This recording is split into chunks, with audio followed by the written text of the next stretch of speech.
बोलो गणेश जी महाराज की जय। एक दिन गणेश जी का मेला लग रहा था। सब कोई मेले में जा रहे थे। एक छोटी सी लड़की थी, उसने अपनी माँ से जिद करने लगी, मैं तो मेले में जाऊंगी। वह बोली, माँ बोले कि बहुत भीड़ होगी, किधर तू गिर पड़ जाएगी, पर नहीं मानी। तो उसने माँ से 2 लड्डू और 1 घंटी में पानी लिया। बोली 1 लड्डू तो गणेश जी को महाराज को खिलाकर पानी पिला देना, दूसरा लड्डू तू खाकर पानी पी लेना। लड़की मेले में चली गई। मेला खत्म होने पर सब अपने अपने घर आने लगे। लड़की वहीं बैठ गई। वह बोली 1 लड्डू तुमको, 1 लड्डू मुझको। इस तरह सारी रात बीत गई। गणेश जी ने सोचा कि लड्डू नहीं खाऊंगा तो लड़की घर नहीं जाएगी। छोटा सा रूप बना कर आया, लड़की से 1 लड्डू लेकर खाया, पानी पी लिया। कहा कि कुछ मांगे। लड़की बोली, अन्न मांगू, धन मांगू, लक्ष्मी मांगू, नौखंड महल मांगू, बांदी मांगू, खूंटी हार, शेष भरतार, रुंझुन बैल, बस इतना ही मांगू। गणेश जी बोले, छोटी सी दिखती है पर सब कुछ मांग लिया, अब तेरे घर जा सब कुछ मिलेगा। घर आई तो लड़की की माँ बोली, इतनी देर कहाँ लगाई। लड़की कहने लगी, मैं गणेश जी को लड्डू खिलाकर पानी पिलाकर गणेश जी महाराज की कृपा से सब कुछ हो गया। गणेश जी महाराज जैसे उसको दिया वैसे कहते सुनते हमारे और हमारे परिवार को, सुनने वालों को, सबको देना। बोलो लक्ष्मी माता की जय। एक ब्राह्मण था, हर रोज पीपल में जल चढ़ाने जाता। पीपल में से एक लड़की कहती, पिताजी मैं तेरे साथ चलूंगी। ब्राह्मण सूखने लगा। ब्राह्मणी बोली, क्यों सूखते जाओ। ब्राह्मण बोला, पीपल में से लड़की कहती, पिताजी मैं तेरे साथ चलूंगी। बोली, कल ले आना, जहाँ 6 खाएंगी वहां 7वीं भी खा लेगी। दूसरे दिन ले आया। उस दिन आटा मांगने गया तो थैली भर भर के मिला। आटा छानने लगी। बोली, माँ मैं छानूंगी ना, पावनी बेटी धोली हो जाएगी ना, मैं तो छानूंगी। उसने छाना, परात भर गई। खाना बनाने में लगी तब मैं भी बोली, माँ मैं बनाऊंगी। माँ बोली, ना बेटा तेरी उंगली चल जाएगी। ना माँ मैं ही बनाऊंगी। रसोई में 36 प्रकार के भोजन बनाए, सबने पेट भर भर के खिलाया। दूसरे दिन और दिन भूखे रहते थे, उस दिन पेट भर के खाया। अब थोड़ी देर बाद उनका भाई आया, बोला, जीजी मुझे भूख लग गया, रोटी खाऊंगा। बहन सोच में पड़ गई, सबने खा लिया, कहाँ से खिलाऊंगी। बेटी बोली, माँ क्या बात है, तेरा मामा है रोटी खाएगा। रसोई में गया, 36 प्रकार के भोजन बनाए, लाकर मामा को जिमा दिया। जीजी ऐसा भोजन मैंने कभी ना खाया जैसा आज खाया। भाई तेरी पावनी भांजी आई, उसने बनाया था। मामा खाकर चला गया। शाम हुई और बोली, माँ चौकी पर दीवा जलाकर बैठा दो, मैं कोठी में सोऊंगी। ना बेटी तू डर जाएगी ना, मैं तो कोठे में ही सोऊंगी। कोठे में सो गई। आधी रात को उठी, चारों तरफ आँख फिराई, धनी धन हो गया, जाने लगी। बाहर बूढ़ा ब्राह्मण सो रहा था। बेटी तू कहाँ चली। माँ वह बोली, मैं तो लक्ष्मी माता हूँ, इसके घर 6 बेटी थी, दरिद्र दूर करने जा रही, तेरा ने करवाया तू भी करा ले। उसके घर में चारों तरफ आँख फिराई, धनी धन हो गया।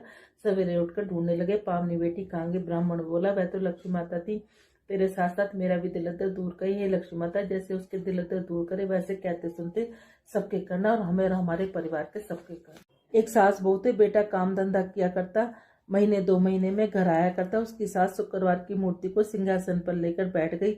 एक दिन सास बोली, बहू मैं तो तीर्थ करने जाती हूँ, तू शुक्रवार की पूजा कर लेना। सास चली गई। बहू ने नहा धोकर काम धंधा करके खा पी लिया। शुक्र महाराज को गुस्सा आ गया, तरह तरह की विपदा आ गई।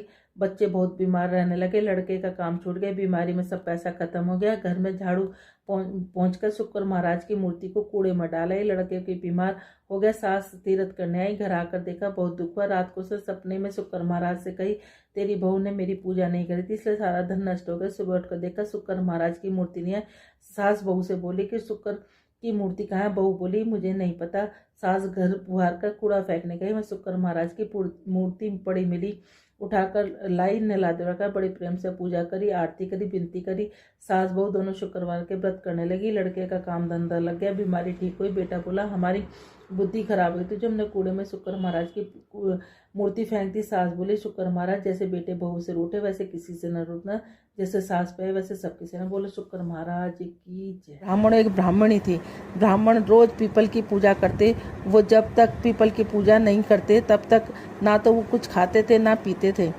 एक दिन वह ब्राह्मण देव पीपल पूजा के लिए जब पीपल के पास गए तो पीपल में से एक आवाज़ आई, मैं दूं तू मांग ले, मैं दूं तू मांग ले। ऐसा कई दिन तक हुआ।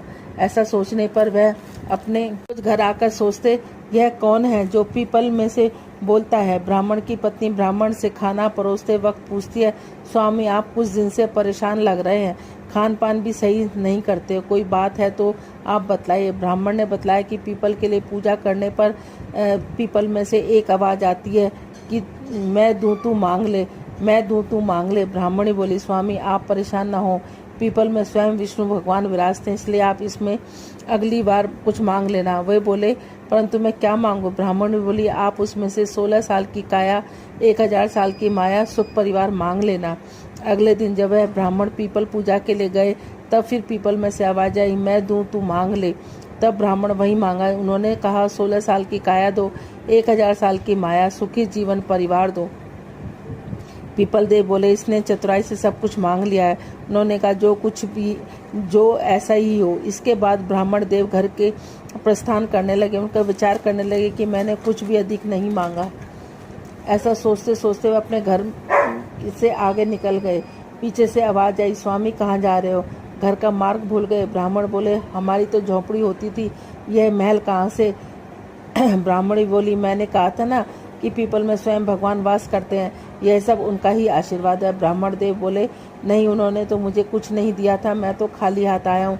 ब्राह्मणी बोली, नहीं स्वामी, घर आए और देखें, हीरे मोती स्वर्ण इत्यादि से समस्त भंडार पूर्ण में भरे हुए हैं। तब ब्राह्मण देव को समझ आया। उन्होंने सब गांव में व सब जनों में घोषणा कर दी, वैसा करने, पीपल देवता की पूजा करें। ऐसा करने से अक्षर फल की प्राप्ति होती है, दीर्घायु मिलती है और हमारे घर में निरोगी, हमारे घर से सारा दुख दिलता चला जाता है।